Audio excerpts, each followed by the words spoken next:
स्वर्ग का राज्य है। हम आत्मिक बातों को सीख रहे हैं और इस विषय का नाम इसलिए है स्वर्ग का राज्य है क्योंकि परमेश्वर जो स्वर्ग में प्रभुता करता है वो पृथ्वी पर भी प्रभुता करता है। आपको जानकर बड़ा अचरज होगा कि पृथ्वी पर कैसे प्रभुता कर सकता है। अगर हम प्रभु के वचन को धीरे धीरे सीखें तो हम जानेंगे कि आने वाले दिनों में जो भी इस देश पे हो रहा है या हुआ और तमाम संसार में जो भी हो रहा है वो सब परमेश्वर के कंट्रोल में है। कोई भी एक ऐसी चीज़ नहीं है जो प्रभु के नियंत्रण से, उसके कंट्रोल से बाहर हो। परमेश्वर का वचन सब चीज़ों को प्रकट कर रहा है, बता रहा है। हम आत्मिक बातों को सीखते हैं। संसार, शारीरिक बातें ये अपनी जगह पर संसार का ज्ञान है और इसको जानना भी चाहिए, परंतु हम इसको एक संसार का ज्ञान, क्योंकि हम इसमें रहते हैं तो हमें नॉलेज होना चाहिए, पर हम इसको प्रायोरिटी ना दें, प्राथमिकता ना दें। प्राथमिकता हम किसे दें? आत्मिक बातों को। प्राथमिकता किसे दें? आत्मिक बातों को, क्योंकि परमेश्वर जो स्वर्ग में है वो पृथ्वी पर भी प्रभुता करता है। और प्रभु अपने वचन में बोलता है तुम्हारा सोच मेरे सोच से मेल नहीं खाता, तुम्हारा काम करने का तरीका मेरे काम करने के तरीके से मेल नहीं खाता। तो आज हमारे जीवन में जो भी बातें हैं, जो भी समस्याएं चलती हैं, वो इन्हीं दो कारणों से है, क्योंकि हमारा सोच परमेश्वर की सोच से मेल नहीं खा रही और हमारा काम करने का तरीका परमेश्वर के काम करने के तरीके से मेल नहीं खाता। अगर हम देखें, हमें लगेगा संसार में ये जो बातें हम सोचते हैं ना, जो बातें हमारे लिए पॉजिटिव है, सकारात्मक है, उसका उल्टा, यूं समझ लो, उसका उल्टा परमेश्वर सोचता है, बिल्कुल उसका विपरीत, अलग। प्रभु कहता है जो कोई अपना प्राण बचाएगा, भाई हर आदमी अपना प्राण बचाना चाहता है ना, है ना। प्रभु क्या कहता है? जो अपना प्राण बचाएगा वो उसे गवा देगा। वो उसे क्या करेगा? गवा देगा। जब मैं वचन पढ़ता था मुझे अजीब लगता था, प्रभु ये क्या कह रहे हो आप? जो अपना प्राण बचाना चाहेगा क्यों नहीं बचाएगा कोई हर आदमी? मैं भी बचाऊंगा। प्रभु कहता वो उसे गवा देगा, और जो मेरे राज्य के लिए अपने प्राणों को गवाएगा, प्रभु कहता वो उसे बचा लेगा। हालेलुया, है ना। बिल्कुल उल्टा। हम संसार में रहकर अपने प्राणों को बचाना चाहते हैं तो प्रभु कहता है तुम गवा दोगे, परंतु अगर तुम मेरे राज्य के लिए अपने प्राणों को गवाओगे तुम बचा लोगे इसे। हालेलुया। आइए हम प्रभु के वचन में चलते हैं। निकालिए रोमियो की किताब, इसका 14 अध्याय और इसका 17 पद। क्योंकि परमेश्वर का राज्य खाना पीना नहीं, परंतु धर्म और मेल मिलाप और वह आनंद है जो पवित्र आत्मा से होता है। जो कोई इस रीति से मसीह की सेवा करता है वह परमेश्वर को भाता है और मनुष्यों में ग्रहण योग्य ठहरता है। अब ध्यान से सुनो। अब देखो, जो मैं बता रहा था आपको कि तुम्हारा विचार मेरे विचार से मेल नहीं खाता, प्रभु अपने वचन में कहता है, सुनो 17 पद में, क्योंकि परमेश्वर का राज्य खाना पीना नहीं है। परमेश्वर का राज्य कैसा है? खाना पीना नहीं है, प्रभु कहता है अपने वचन में। अब वो कहता है तुम खाओ पियो, एंजॉय करो अपनी लाइफ को, परंतु हम लोग क्या सोचते हैं? क्रिसमस आ गया, बड़ा दिन आ गया, क्या है इसमें नाच गाना होना चाहिए, खाना होना चाहिए। अच्छा खाने के लिए मना नहीं कर रहा परमेश्वर, परंतु तुम्हारा जो नाचना है वो किस श्रेणी में आ रहा है? तुम्हारा क्या वो नाचना, वो खाना क्या परमेश्वर के वचन से बाहर है, उसकी उपस्थिति से बाहर है? आज पूरे संसार में जब क्रिसमस आने लगता है तो वो क्या करते हैं?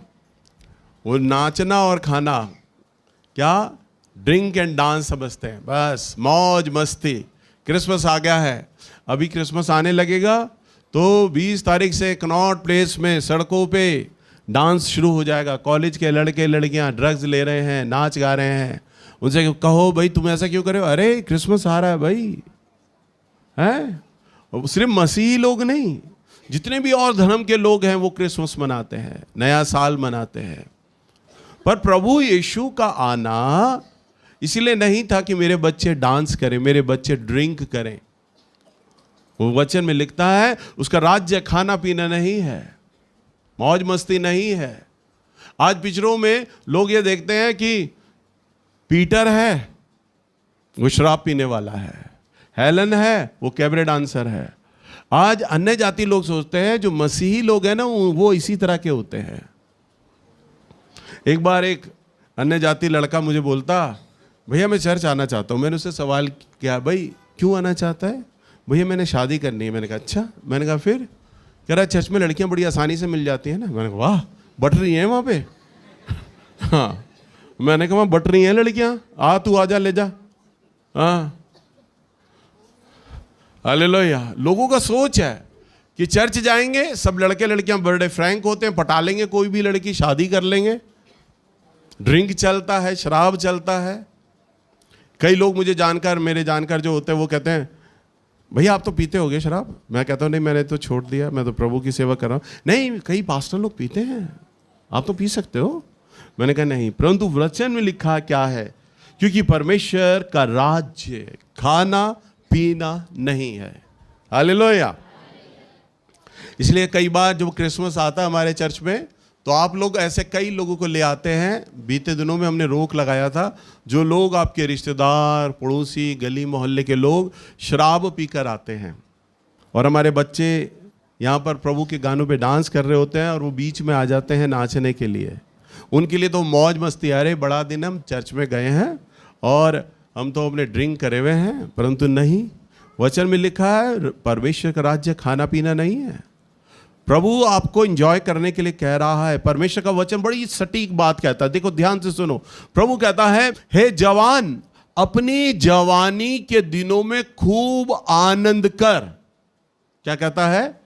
हे जवान अपनी जवानी के दिनों में खूब आनंद कर, परंतु ये याद रख क्योंकि यहोवा तेरे से हर एक दिन का लेखा तुझसे लेगा। हालेलुया। वो आपसे लेखा लेगा। आप कैसा आनंद कर रहे हो, कैसा मौज कर रहे हो, कैसे कपड़े पहन रहे हो, कैसा खाना खा रहे हो, वो हर एक दिन का लेखा आपसे लेगा। सो परमेश्वर का राज्य खाना पीना नहीं परंतु धर्म। धर्म का मतलब परमेश्वर का धर्म का मतलब ये नहीं ईसाई धर्म, हिंदू धर्म, मुस्लिम धर्म। धर्म यहां पर बाइबल बोलती है कि धर्म का अर्थ होता है परमेश्वर का आचरण, परमेश्वर का व्यक्तित्व, परमेश्वर का स्वभाव। आप यहां पर आ रहे हैं तो इसलिए नहीं आ रहे कि आप ईसाई धर्म को जाने, ना ना ना ना, ईसाई धर्म को नहीं जानना। हमने जानना है परमेश्वर को, परमेश्वर का नेचर, प्रभु का स्वभाव, प्रभु का काम करने का तरीका। क्या है उसका काम करने का तरीका? उसका स्वभाव क्या है? उसका सोच क्या है? जब हम उसकी सोच को जानने और समझने लगेंगे तो हम अपने स्वभाव को, अपनी नेचर को परमेश्वर की नेचर में फिट करेंगे। हालेलुया। समझ पा रहे हैं? तो हम ये नहीं कहेंगे प्रभु आप मेरी नेचर में फिट हो जाओ। प्रभु की नेचर में हमें फिट होना पड़ेगा। जब हम प्रभु के काम करने के तरीके को सीखेंगे, जानेंगे, तो हमें अपने काम करने के तरीके को उसमें फिट करना पड़ेगा। ये कभी नहीं हो सकता कि प्रभु आप मेरे काम करने के तरीके में फिट हो जाओ ना। परंतु वो प्यार इतना करता है, बहुत प्यार करता है वो हमसे, आपको पता नहीं है कि जब आप उसके नेचर में फिट होने लगते हो और उसके काम करने के तरीके को सीखकर वैसा करने लगते हो जैसा वो करता है, तो परमेश्वर कहता है तो बेटा तू अब तक मेरी नेचर में फिट हो रहा था, अब मैं तेरी नेचर में फिट होऊंगा। जो तू इच्छा करेगा ना, जो तू सोचेगा मैं वैसा करूंगा, और जैसा तू आचरण करेगा मैं उसे आशीष दूंगा, मैं फलवंत करूंगा, क्योंकि तू मेरी नेचर में फिट हो रहा है, तू मेरे काम करने के तरीके में फिट हो रहा है। तो ये धर्म है। वचन में लिखा है परंतु धर्म और मिलाप व आनंद है। मिलाप माने मिलाना, मिलाप माने प्रभु का वचन कहता है धन्य है वे जो मेल कराते हैं, धन्य है वे जो मेल कराते हैं, क्योंकि वे परमेश्वर की संतान हैं, औलाद हैं उसकी, मेल कराते हैं। आज आपके स्वभाव में क्या मेल कराने का आत्मा है? बहू आती है, बेटे को अलग कर लेती है माँ बाप से, ननद भाभी में झगड़ा, एक ननद को खतरा हो जाता है कि बहू आ गई है, अब भाई मेरा छिन गया है। वो हुक्म चलाती है कि भाभी की प्रभुता हमारे घर में ना बने, वो कमियां निकालती है। सास कमियां निकालती है, सास को ये डर होता मेरा बेटा अब छिन जाएगा। पता नहीं ये छीना छानी का डर क्यों होता है। हालेलुया। सास को डर होता है, वो प्रभुता दिखाती है, वो बहू को शुरू से दबा के रखती है। ज्यादातर घरों के अंदर जो ससुर होते हैं ना, वो न्यूट्रल होते हैं, वो नहीं बोलते बहू से। वो बहू से कब बोलते हैं? वो बीवी के कहे में आकर बोलते हैं।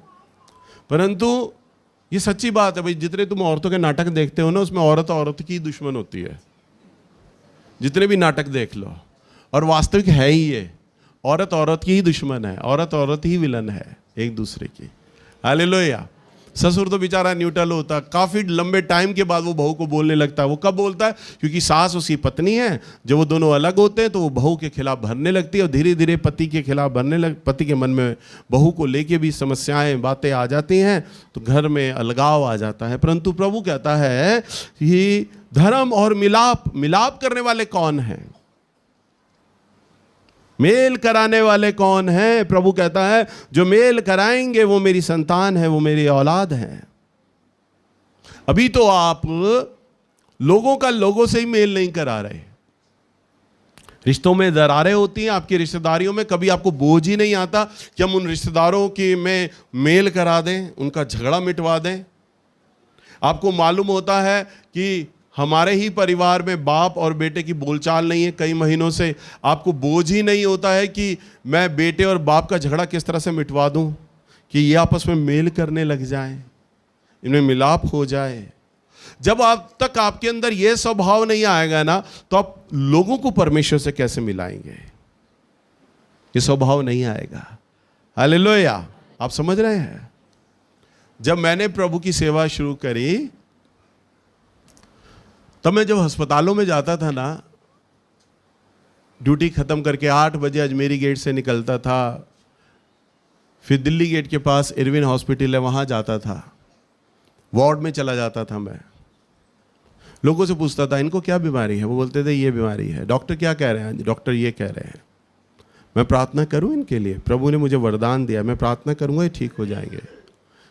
कई लोग बड़े प्यार से बोलते थे हाँ करिए करिए, आप प्रार्थना कीजिए, और मैं उनके लिए प्रार्थना करता था। कई लोग डांट के निकाल दिया करते थे, भाग जा, भाग यहां से, आ गया यहां पे मुंह उठा के, धर्म बदलेगा हमारा तू। लोग डांट के निकाल दिया करते थे। कई बार मन टूटता था, बेइज्जती हो जाती थी वार्ड में कई लोगों के आगे, बाहर आता था, आंसू होते थे, मन टूट जाता था। प्रभु नहीं, अब ड्यूटी के बाद सीधा घर जाऊंगा मैं, बेकार का काम है। प्रभु मुझे कहते थे लोग मर रहे हैं मेरे बिना, मेरे प्रेम को नहीं जानते, मेरे पुत्र नहीं जानते। तू जा उनके पास, मैं तेरे संग हूं। परमेश्वर की आवाज मेरे कानों में आती, मुझे बेचैन कर देती। तू जा उन लोगों के पास। और उन लोगों के पास जाता रहा। एक दिन, एक हफ्ता, महीना नहीं, सालों गया हूं मैं अस्पतालों में, लोगों से मिला। किस लिए? ये परमेश्वर को जान लें। हालेलुया। उन अस्पतालों के मरीजों से कभी किसी ने मुझे 1 रुपया भेंट नहीं दिया, दान नहीं दिया। और वो लोग आकर कभी मेरे चर्च में भी नहीं आए। मैं अगर वो मेरे सामने आ जाए तो मैं उनकी शक्लें भी नहीं पहचान पाऊंगा। वो किस बिरादरी के थे, किस धर्म के थे, मुझे नहीं मालूम। वो किस गांव से आए थे, मुझे नहीं मालूम। वो चले गए। परंतु अब उनके जीवन में एक नाम है, यीशु नाम। कभी कोई समस्या आएगी ना, तो उनके दिमाग में वो बात क्लिक करेगी। एक लड़का था, जब हम बीमार थे अस्पताल में, वो आया था, हमारे लिए प्रार्थना की थी, मैं ठीक हो गया था या ठीक हो गई थी। अब मैं प्रभु के वचन को ढूंढता हूँ। तो उनके गांव, उनके शहर के आसपास जहाँ पे भी कोई प्रभु का दास होगा, कोई आराधनालय होगा, वहाँ वो खोजेंगे और किससे मिलेंगे? वो यीशु नाम से मिलेंगे, भले ही वो मेरे चर्च नहीं आए। हालेलुया। पर ध्यान सुनो, उन सारे लोगों का अकाउंट, मैं किस किस के पास गया, किसने मेरा अपमान किया, किसने मुझे ग्रहण किया, मैं जाता रहा उन लोगों के पास, परमेश्वर ने लेखा बनाता चला गया, मेरा अकाउंट बनाता चला गया, लिखता चला गया वो सारी बातें। हालेलुया। और आज प्रभु ने मुझे लोग दे दिए।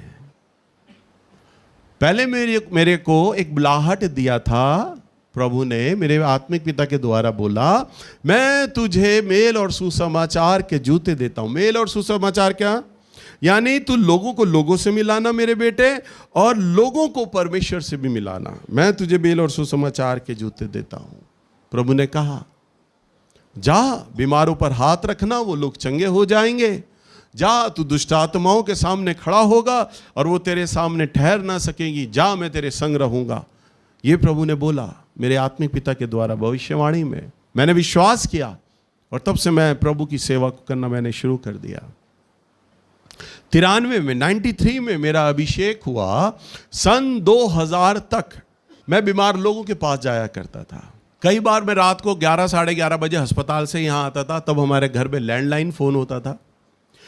मैं रोटी खाने लगता था, भूखा होता था, रोटी खाने लगता था, और जैसे ही किसी के व्यक्ति का फ़ोन आता था, भैया मेरी पत्नी के पेट में बड़ा दर्द हो रहा है और वो रोई जा रही है, प्लीज़ आप आ जाओ हमारे घर, या किसी के ऊपर दुष्ट आत्मा है आप आ जाओ, मैं रोटी का निवाला वहीं छोड़कर भाग जाता था। परिवार के लोग कहते रहते थे, अरे रोटी तो खा ले, तू सुबह का आया हुआ है। मैं कहता हूँ अभी आऊँगा, मैं पहले मैं वहाँ की समस्या को दूर कर दूँ जाके। मेरे मन में क्यों हुड़क थी? वो व्यक्ति चंगा होगा ना, अब यही तो मौका है। वो व्यक्ति चंगा होगा तो वो परमेश्वर को जानेगा। उस व्यक्ति में से दुष्टात्मा निकलेगी तो वो परमेश्वर को जानेगा, उसकी बिरादरी जानेगी, उसके रिश्तेदार जानेंगे, पड़ोसी लोगों को पता उसकी ये समस्या है, वो लोग जानेंगे। मैं उन लोगों के लिए 15-15, 20-20 दिन के उपवास करता था। ये व्यक्ति चंगा हो जाएगा ना तो इसके द्वारा पूरा गली परमेश्वर को जानेगा। उन लोगों ने भले ही जाना ना जाना, परंतु परमेश्वर ये देख रहे थे ये सारी बातें कर रहा है। फिर परमेश्वर ने मुझे सन 2000 के अंदर, तो मेरी चर्च नहीं था, मेरा सेवा नहीं थी, पर वो मुझे कहते थे प्रार्थना में, तू अपना घर खोल दे, मैं इसे भरूंगा। हर बार जब भी प्रभु मैं प्रार्थना में बैठता, प्रभु कहते तू अपना घर खोल, मैं इसे भरूंगा। मैं किसी को बुलाता नहीं था यहाँ पर प्रार्थना करने के लिए, कोई आ जाओ, परंतु धीरे धीरे धीरे धीरे परमेश्वर ने इस घर को भर दिया। हालेलुया। मैंने अपने आत्मिक पिता भाई आमोस की सभा कराई। मैं होटल में उनके पास मिलने गया। उन्होंने फॉर्मल मुझे कहा, बेटा प्रार्थना कर दो। मैं प्रार्थना करने के लिए बैठा, प्रार्थना करने के लिए लगा फॉर्मल कि प्रभु आपके दास जा रहे हैं, आपका वचन उनके द्वारा बात करें। मैं प्रार्थना करने लगा, परमेश्वर का अभिषेक आत्मा इतना तेजी से कमरे में आया। वो मेरे पास खड़े हुए, उन्होंने मेरे सर पर हाथ रखकर बोला, परमेश्वर तुझे याजकीय बुलाहट और याजकीय अभिषेक देता है। प्रभु ने मुझे याजक बनाया, पास्टर बनाया। पास्टर का काम चरवाहा, चरवाहे का क्या काम होता है? भेड़ों की देखभाल करना, भेड़ों को संभालना, भेड़ों को चराना।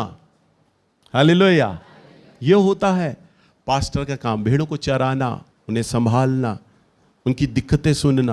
प्रभु ने 8 साल देखा, ये अनजान लोगों की दिक्कतें सुनता है, ये अनजान लोगों की परवाह करता है, ये अनजान लोगों से मेरा मेल कराने का प्रयास कर रहा है।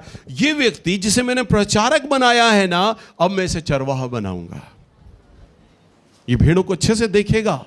फिर प्रभु ने मुझे भेड़ दी, और जो लोग मुझे दिए, यानी लोगों को मतलब भेड़, जो लोग मुझे दिए परमेश्वर ने, मैं प्रभु की दृष्टि में ईमानदार पाया गया। आज मेरी पत्नी बीमार है, अप्रैल महीने से बीमार चल रही है। बीते 5 महीने में 13 किलो वेट कम हो गया उसका। अभी भी रात को 102 बुखार था, अभी भी बुखार है। अभी मेरी फ़ोन पे बात हुई उससे, उसने अभी अभी दवाई ली है। बीमारी के अंदर मैं अपनी पत्नी को छोड़कर यहाँ आया हूँ। आज मेरे पास प्रचारक है, मैं प्रचारक लोगों को कह सकता हूँ बेटा मैं अपनी पत्नी के पास बैठा हूँ, क्या मैं अपनी पत्नी से प्यार नहीं करता? बहुत प्यार करता हूँ उससे। पर मैं प्रचारकों को बोल सकता था नहीं, परंतु ये सेवा परमेश्वर की है। मैं प्रचारकों को कह सकता था बेटा तुम प्रचार करो, मैं नहीं आऊँगा, मेरी बीवी बीमार है, मुझे उसके पास बैठना है, उसकी देखभाल करनी है। परंतु नहीं, यहाँ प्रभु की भीड़ें हैं, प्रभु के लोग हैं, मुझे जाना है, यहाँ भी मुझे आना है, ज़रूरी है, इसको भी मिस नहीं कर सकता, इसको भी मैं नहीं छोड़ सकता, बहुत ज़रूरी काम है ये। मुझे लोगों को सिखाना होगा, लोगों को बताना होगा, लोगों को संभालना होगा। और मेरा परमेश्वर है ना, इन सारी बातों को लिख रहा है। मैं बड़ाई नहीं कर रहा कि मेरी पत्नी बीमार है, मैं उसे बीमारी में छोड़कर आया हूं, पर मैं आपको एक वास्तविक बात बता रहा हूं, मैं ये सच है ये। पर परमेश्वर उन तमाम बातों का लेखा लिख रहा है। हालेलुया। मेल मिलाप, और वह आनंद है। क्या है? आनंद। बोलिए आनंद। आनंद। आपके जीवन में किस प्रकार का आनंद है?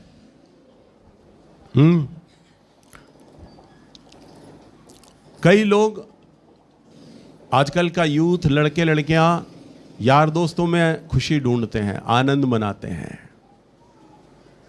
उनका जन्मदिन होता है तो आजकल यूथ माँ बाप के साथ अपना जन्मदिन नहीं मनाते, दोस्तों के साथ जन्मदिन मनाते हैं।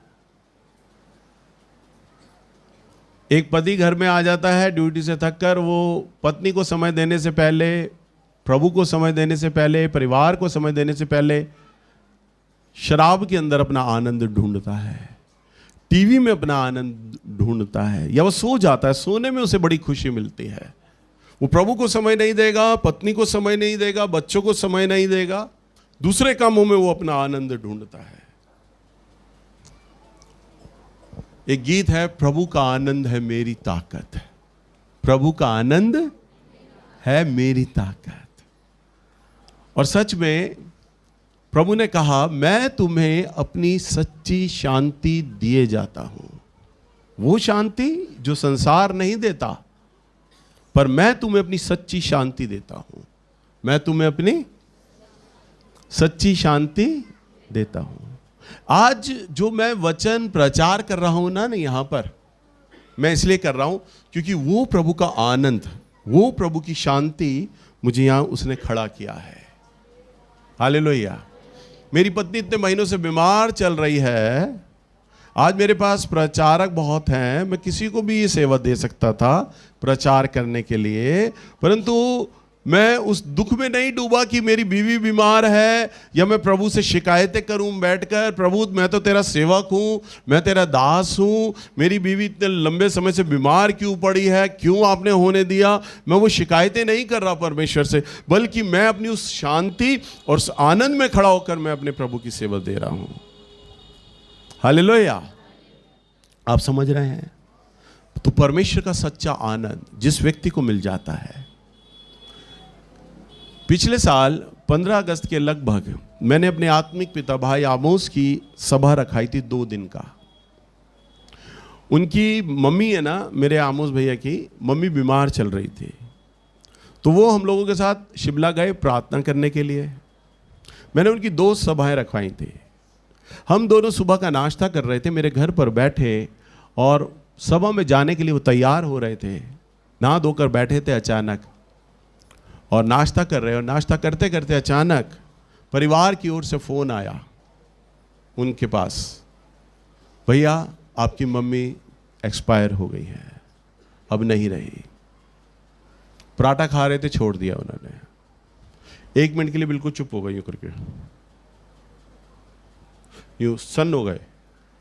वही रिश्ता होता है माँ का, सन्न हो गए। मैंने कहा क्या हुआ भैया? कह रहे मम्मी एक्सपायर हो गई। एक आंसू यहाँ से निकला, यहाँ से निकला, रो पड़े वो माँ को याद करके। मैंने कहा भैया मैं आज की मीटिंग कैंसिल करता हूँ, और मैं अभी आपका एयर टिकट बुक कर रहा हूँ, आप और मैं अभी चलते हैं बालाघाट। भाई माँ को दफनाना है, गाड़ना है, डेथ हो गई। उन्होंने कहा नहीं बेटा 2 दिन का मीटिंग है ना, मैं आज 1 दिन का तो लूँगा कम से कम, तुम मेरा शाम का फ्लाइट कर दो, मैं शाम को चला जाऊँगा अपने घर। मैंने कहा नहीं भैया मैं प्रचार कर लूँगा आज की मीटिंग में, आप जाओ। कह रहे नहीं, 2 दिन का अनाउंस हुआ है, लोग आएंगे वचन को सुनने के लिए, आज 1 दिन का मैं लेता हूँ, मैं फिर शाम को चला जाऊँगा। और हमारे क्वायर के बच्चे इस बात को जानते हैं, जब उन्होंने प्रचार किया वो न रोए न आंसुओं में डूबे, प्रभु के आनंद में होकर उन्होंने पूरा प्रचार किया। उन्होंने माइक पे ये भी अनाउंस नहीं किया कि मेरी मम्मी की डेथ हो गई है और मुझे घर होना चाहिए इस वक्त, अनाउंस ही नहीं किया। अनाउंस तो मैंने किया कि कल 2 दिन की सभा रखी गई थी, कल की सभा नहीं होगी क्योंकि हमारे आत्मिक पिता की जो माँ हैं वो एक्सपायर हो गई हैं, अब उनको जाना होगा अंतिम संस्कार के लिए, तो जाना होगा। तो सब लोगों ने इस बात को महसूस किया, परंतु उन्होंने पूरा 2 सेशन शाम तक उन्होंने प्रचार किया और शाम को फिर मैं एयरपोर्ट उन्हें छोड़ के आया। यह है प्रभु का आनंद, यह है, ये परमेश्वर का आनंद इतनी ताकत दे देता है कि मेल कराने के लिए कि मैं लोगों को प्रभु से मिलाऊं। हालेलुया। इसमें ये जो धारणाएं हैं ना, जितने भी आप YouTube पर छोटे छोटे क्लिप देखते हो, धर्म परिवर्तन हो रहा है जी, धर्म परिवर्तन हो रहा है, पैसा दिया जा रहा है, आपके लोग भी आपको बोलते होंगे, रिश्तेदार बोलते होंगे, क्या 5 लाख मिले तुम्हें, 10 लाख मिले? अरे पहली बात सोचो, अगर सबको 5-5 लाख रुपए मिले तो मेरे चर्च में कितने लोग आ रहे हैं? 2-2.5 हज़ार लोग आ रहे हैं, तो क्या मैं अरबोपति आदमी हूं क्या? हर आदमी को मैं 5-5 लाख बांट रहा हूं। 5 लाख तो छोड़ो, 1-1 लाख बांट रहा हूं क्या मैं? 2000 को 1 लाख से गुणा कर लो, कितने करोड़ों रुपए बैठ जाएगा है? और अगर मेरे पास अगर इतना पैसा हो तो क्या मैं झड़ोदा में चर्च लगाऊंगा? फिर मैं करोड़ पेस में नहीं जाऊंगा, एक बड़ा स्टेडियम नहीं बनाऊंगा, अरबोपति और करोड़पति आदमी हूंगा मैं। हालेलुया। मुझे अमेरिका या इंग्लैंड को यह नहीं बताना कि कितने लोग प्रभु में आए, मुझे तो परमेश्वर को जवाब देना है, क्योंकि वचन में लिखा है। देखो 18वें पद में पढ़ो, जो पवित्र आत्मा से होता है। आगे देखो, आगे क्या लिखा है, पूरा वचन पढ़ो। क्योंकि परमेश्वर का राज्य खाना पीना नहीं, 14-17, परंतु धर्म और मिलाप और आनंद है। 18 पद, जो पवित्र आत्मा से होता है और जो कोई इस रीति से मसीह की सेवा करता है। क्या करता है? सेवा करता है।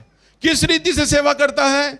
वो खाने पीने पे ध्यान नहीं देता, वो परमेश्वर के धर्म की बातें करता है, वो मेल मिलाप की बातें करता है, और वो परमेश्वर के आनंद में डूबा होता है और वो उसकी सेवा करता है। और लिखा है, जो इस रीति से सेवा करता है वह परमेश्वर को भाता है। किसे भाता है वो? यहां ये नहीं लिखा कि वो अमेरिका को भाता है, वो इंग्लैंड को भाता है, या ये नहीं लिखा कि वो धर्म परिवर्तन करता, ना ना ना, लिखा है वो परमेश्वर को भाता है और मनुष्यों में ग्रहण योग्य ठहरता है। हालेलुया। किसे भाता है वो? परमेश्वर को भाता है, प्रभु को भाता है। प्रभु उसे बहुत प्यार करता है, ऐसे व्यक्ति को, और वो मनुष्यों में ग्रहण योग्य होता है। मनुष्य भी उसे प्यार करते हैं। हालेलुया। जब मैं चर्च के अंदर एंटर करता हूं तो सभी लोग वहां पर, लेंटर भी जो लोग होते हैं, खड़े हो जाते हैं। मेरे क्वायर के बच्चे खड़े हो जाते हैं, मैं सबको इशारा कर रहा होता हूं मुस्कुरा के, बैठो बैठो बैठो बैठो, और मैं आ जाता हूं। मुझे अच्छा नहीं लगता कि मेरी बेटियां, मेरे बच्चे खड़े हो गए हैं। मैं कोई बिग बॉस नहीं हूं कि मारूंगा इन्हें, डराऊंगा, परंतु इसलिए खड़े होते हैं ऑनर में, आदर में।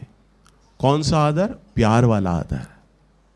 मेरे स्वभाव में डांटना नहीं है, मैं डांटता नहीं हूं, बहुत कम डांटता हूं। मैं अपनी औलाद को भी बहुत कम डांटता हूं। अभी हमारे घर में एक रिश्तेदार आए थे, उनका बच्चा शरारत कर रहा, उन्होंने कहा भैया इसको डांटो। मैंने कहा अरे बेटा इधर आ तू। वो कह रहे बस डांट दिया आपने तो। कह रही डांट होती है ये आपकी, इससे अच्छी तो मैं ही डांट दूंगी। हालेलुया। तो मैं अपने क्वायर के बच्चों को भी नहीं डांटता, चर्च के बच्चों को नहीं डांटता, जो गलतियां करते हैं उन्हें समझाता हूं, प्यार से समझाता हूं।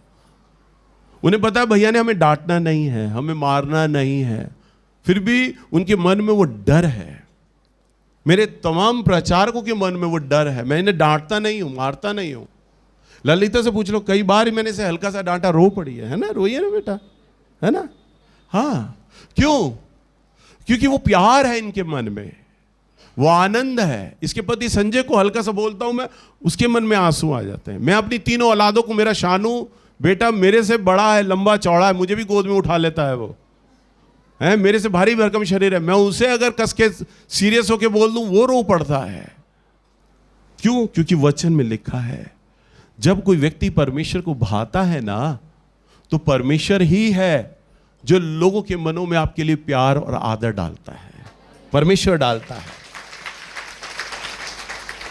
अरे आप क्या गली के मुखिया बनोगे, क्या बिरादरी के मुखिया बनोगे, क्या प्रदेश के मुखिया बनोगे? अरे वो डर आप शायद डरा के रखोगे। एक सास बहू को डरा के रखेगी, अभी से डरा के रखूं। अरे मैं कहता हूं, मेरी सास से जितनी भी है ना, वो सब अगर इस प्रभु का आनंद मानने लग जाए, आपको बहू को कभी डराना नहीं पड़ेगा। क्योंकि मेरा परमेश्वर ये देखेगा, मेरी ये बेटी मेरे वचन का पालन करती है ना, तो आपके बहू के मन में परमेश्वर आपके लिए वो डर डाल देगा। और वो डर डर वाला डर नहीं होगा, वो डर परमेश्वर का भय वाला डर होगा, प्रेम वाला डर होगा। बहू आपसे प्यार करेगी, प्रेम करेगी, और उसके मन में वो आपके लिए वो सम्मान, प्यार और आदर होगा। वो डर के आदर नहीं करेगी कि मारेगी मेरी सास, मुझे घर से निकाल देगी ना, वो प्यार वाला डर होगा। हालेलुया। और ये डर तो सिर्फ मेरा परमेश्वर डाल सकता है। हालेलुया। सो आज का जो हमने वचन सीखा और पढ़ा है ना, इस वचन के अनुसार आप अपने जीवन को चलाएं, ताकि परमेश्वर दूसरों के हृदयों में वह डर डाले। सो अगर हम प्रभु के वचन में देखें, निकालिए लूका की किताब, इसका 4 अध्याय और 1 पद। फिर यीशु पवित्र आत्मा से भरा हुआ यरदन से लौटा और 40 दिन तक आत्मा के सिखाने से जंगल में फिरता रहा, और शैतान उसकी परीक्षा करता रहा। हाँ, ध्यान से सुनो क्या लिखा है। फिर यीशु पवित्र आत्मा से भरा हुआ यरदन से लौटा। यहां पर हम देखते हैं प्रभु यीशु मसीह का बपतिस्मा होता है। परमेश्वर की आत्मा प्रभु यीशु मसीह पर उतरती है। परमेश्वर कहते हैं, सब लोगों को अनाउंस करते हैं, ये मेरा प्रिय पुत्र है, ये मेरा प्रिय पुत्र है। और यरदन से लौटा और आत्मा से भरा हुआ। आत्मा से भरा हुआ का मतलब परमेश्वर से बात कर रहे हैं, वो लगातार कम्युनिकेट चल रहा है, बातचीत चल रही है प्रभु की आत्मा से। हालेलुया। आप एक ऐसे व्यक्ति को, किस व्यक्ति को कहेंगे ये व्यक्ति आत्मा से भरा हुआ है? उस व्यक्ति का पवित्र जीवन है, पवित्र आचरण है, परमेश्वर में खोया हुआ है वो व्यक्ति। प्रभु से बातचीत चल रहा है उसका 24 घंटे।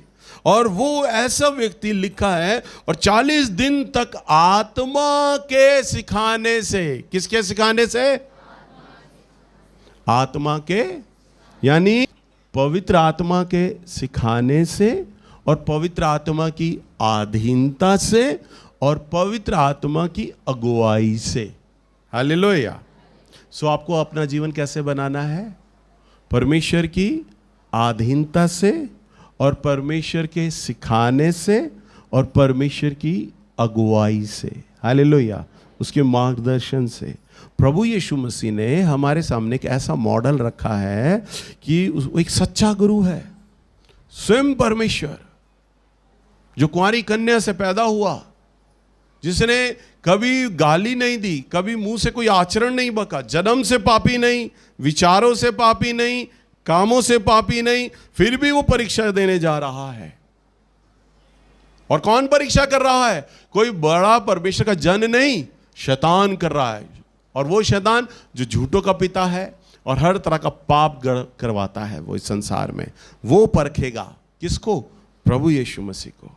और लिखा है, आत्मा के सिखाने से जंगल में फिरता रहा और शैतान उसकी परीक्षा करता रहा। कौन परीक्षा कर रहा है? शैतान, आत्मा के सिखाने से। इस संसार में जब आप चलते हो तो जितने भी सांसारिक लोग हैं, संसार में, वो आपको रोज परीक्षाओं में डालेंगे। आप रोज एक परीक्षा से गुजरते हैं, हर 10 मिनट बाद एक परीक्षा से गुजरेंगे, हर 1 घंटे बाद एक परीक्षा से गुजरेंगे, हर एक दिन परमेश्वर आपके सामने परीक्षाएं आएंगी। आपके सामने 2 मार्ग होंगे, एक परमेश्वर का मार्ग और एक शैतान का मार्ग। कौन सा मार्ग चुनना है? सुनो ध्यान से। परमेश्वर का जो मार्ग होगा वो सकरा होगा, कठिन होगा। शैतान का मार्ग होगा वो बड़ा आसान होगा, बड़ा सरल होगा। किस मार्ग को आप चुनोगे? कौन सा मार्ग चुनोगे? अगर आप प्रभु की अगुवाई में चलते हैं, आत्मा के सिखाने से चलते हैं, उसकी अधीनता में होके चलते हैं, तो आप कभी भी दूसरा मार्ग नहीं अपनाएंगे। आप संसार की बातों को हरा देंगे और परमेश्वर की आत्मा की अगुवाई में चलेंगे और जयवंत होंगे। हालेलुया। आप सीख पा रहे हैं? लोग कहते हैं ईमानदारी बेकार होती है, ईमानदारी बेकार होती है, लोग कहते हैं। परंतु अगर आप ईमानदारी से अपने जीवन को जीते हैं, क्योंकि ईमानदारी परमेश्वर का मार्ग है, चोरी भ्रष्टाचार ये दुष्ट का मार्ग है। अगर ईमानदारी से आप जीवन को जीते हैं तो परमेश्वर का अनुग्रह और आशीष आपके ऊपर होता है। आप चाहे किसी भी धर्म के क्यों ना हो, परंतु आप परमेश्वर के नियम को मान रहे हैं, परमेश्वर का अनुग्रह और आशीष आपके ऊपर होता है। हालेलुया। यह है परमेश्वर का नियम और कानून। नरक और स्वर्ग तो आप बाद में देखोगे, ट्रेलर तो यहीं दिखाता है मेरा परमेश्वर। हालेलुया। स्वर्ग है यहीं पर मेरे बच्चों, और नरक भी यहीं पर है। असल आपको एक पिक्चर का ट्रेलर दिखाई देता ना, अच्छे सीन 2-4 मिनट ट्रेलर आ जाता, आपको एक पिक्चर का अंदाजा लग जाता है। तो जो नारकीय जीवन आप जीते हो ना, आपको पता चल जाएगा वो नारकीय जीवन इससे भी भयानक दर्द होगा, वो हमारा जीवन है। और स्वर्ग में, यहाँ पर प्रभु आपके लिए स्वर्ग बना देता है, धरती को स्वर्ग बना देता है। आज बिजली का किराया मेरा बेशक इतना गया, कोई दिक्कत नहीं, प्रभु मेरी ज़रूरतों को पूरी करता है। मेरे घर में प्रियंका आती है, उससे मेरी बातचीत चल रही थी, तो वो कहती भैया आपके घर में तो सिर्फ आपकी जेब से जो पैसा निकलता है ना, दूध और ब्रेड का ही निकलता है, बस दूध और ब्रेड ही आता, आपके पैसों से और कुछ नहीं आता। प्रभु मेरे घर में सारी चीज़ें दे देता है, और इतना सामान, इतना फल और सब्जी दे देता है मुझे कि उसे पलंग पर रखते हैं हम लोग, फ्रिज में नहीं रखते, क्योंकि फ्रिज में जगह भी नहीं होती। हालेलुया। अब आप सोचो, इतनी मिठाइयाँ देता है, खा बेटा तू। मुझे फल का शौक हुआ, परमेश्वर ने फल देने शुरू कर दिए, दुनिया भर के फल प्रभु ने मुझे दे दिए, खा तो इसे खा। फेंकने पड़ जाते हैं, हमें दूसरों को देने पड़ जाते हैं, इतने फल परमेश्वर मुझे देता है खाने के लिए। इतने ड्राई फ्रूट देता है, इतने ड्राई फ्रूट भरे पड़े हैं मेरे पास, प्रभु ने इतने दिए हैं। क्यों? ये सिर्फ उसका प्यार है। हालेलुया। सोचो, धरती उसने मेरे लिए स्वर्ग बना दी है, कोई टेंशन नहीं। 6 दिन में अपने घर में मस्त आराम से बैठा होता हूँ, 7वें दिन आता हूँ प्रभु की सेवा करने। प्रभु मुझे सारी चीज़ें देता है। जब यहाँ मैं स्वर्ग काट रहा हूँ, तो आने वाले दिनों में तो सच्चा स्वर्ग मेरे लिए वेट कर रहा है। हालेलुया। सो आप कैसा जीवन को जीते हैं? अगर आप, प्रभु का वचन कहता है, यदि आप उसके अनुसार जीवन जिएंगे, 18वें पद में, जो पवित्र आत्मा से होता है, जो कोई इस रीति से मसीह की सेवा करता है, वह परमेश्वर को भाता है और मनुष्यों में ग्रहण योग्य ठहरता है। हालेलुया।